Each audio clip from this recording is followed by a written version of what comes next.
Welcome back. If you've ever struggled with stress or felt like your anxiety was getting a bit out of hand, you're not alone. Today we're going to explore something that might completely change how you think about stress, how your thoughts directly impact your cortisol levels. Imagine what fear does. False evidence appearing real. Perhaps the news or triggers from past trauma. Cortisol is your body's primary stress hormone. When it spikes, it impacts every system of your body, your immune system, your brain, your metabolism. Your thoughts start that cascade of reaction. Simply changing the way that you think could reduce those levels. Your thoughts are not just mental, they're biological. The way that you think, feel, and perceive the world has a direct impact on your body's stress response. So if you want to feel calmer, more focused, and more resilient, start training your body today. That's what we're going to dive into. The science is mind-blowing. How your thoughts can increase cortisol production. So one of the key players here is something called rumination. The tendency to dwell on negative thoughts or replay stressful events in your mind over and over. Research from the University of Michigan has shown that people who keep thinking about a stressful situation have higher baseline cortisol levels. Body keeps releasing cortisol, a cycle of chronic stress. And this doesn't just affect your mood, it also impacts your physical health in profound ways. When cortisol levels stay elevated over time, they can lead to problems like insomnia, anxiety, and even memory issues. And a study published in Psychoneuroendocrinology found that people with chronically high cortisol levels have difficulty forming long-term memories and struggle with cognitive tasks. High cortisol interferes with the hippocampus, the part of your brain responsible for memory and learning. So if negative thinking is like adding fuel to the fire, we can do the opposite to reduce cortisol levels by positive thinking and mental techniques. This is where neuroscience gets really exciting. Studies have shown that the brain has a remarkable ability to rewire itself, a phenomena called neuroplasticity. Your thoughts not fixed. Your brain changes in response to the way that you think, feel, and experience life. So if you start to intentionally focus on calming, positive thoughts, your brain and body can adapt to this new pattern, lowering cortisol levels in the process. For example, mindfulness meditation has been shown to improve brain function. A study published in the journal Frontiers of Psychology found that participants who practiced mindfulness had a 20% reduction in cortisol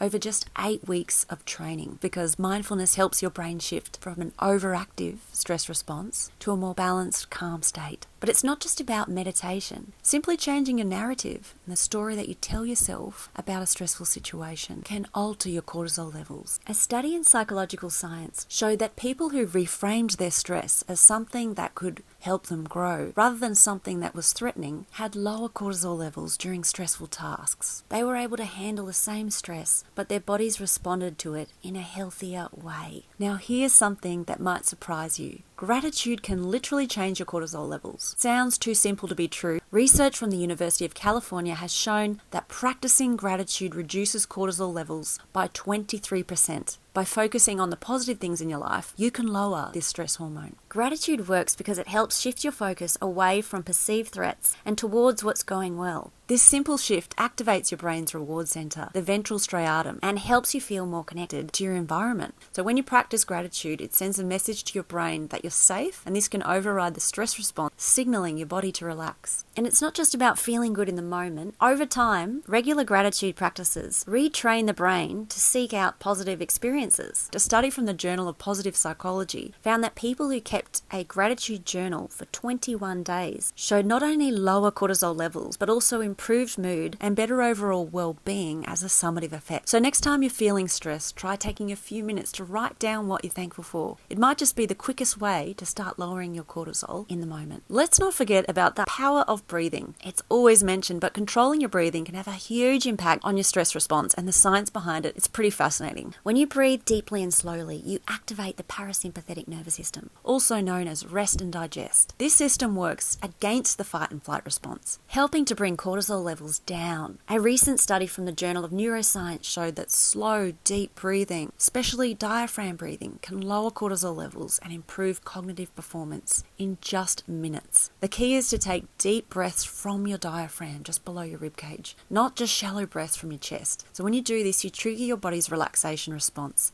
sending signals to your brain that everything's okay. And if you ever feel that your cortisol levels are spiking, try this. Inhale for 4 counts, hold for 4, exhale for 4. It's the box breathing technique. Repeat this for a minute or two, and you'll likely feel a noticeable drop in tension. Now, let's talk about emotional intelligence, the ability to understand and manage your emotions. And this is one of the most powerful tools you can develop to help lower cortisol and handle stress more effectively. Research from the University of Pennsylvania found that individuals with higher emotional intelligence have a better ability to regulate their stress response. They also showed lower cortisol levels in high stress situations. This is because emotional intelligent people are better at managing their reactions, understanding their triggers, and using healthy coping strategies. Essentially, it's not just about thinking more positively, it's about becoming aware of your emotional landscape and learning how to respond in a way that doesn't activate your stress response. Emotional intelligence allows you to process your feelings without letting them hijack your body's systems. And when you combine emotional intelligence with mindfulness and gratitude, you've got a winning formula for controlling cortisol. So to sum it up, your thoughts are not just mental, they're biological. The way that you think, feel, and perceive the world has a direct impact on your body's stress response. By being mindful of your thoughts, practicing gratitude, learning emotional intelligence, and even using simple breathing techniques like deep breathing, you can lower your cortisol levels, significantly reducing stress. And the science is clear. You have the power to influence your body's stress response. You're not just reacting to stress, you can actively reduce it, starting with the way that you think. So if you want to feel calmer, more focused, and more resilient, start training your body today. Thanks for watching. If this information resonated with you, hit the like button and share with someone who could use this info, and subscribe for more insights on mind and body balance. See you in the next video.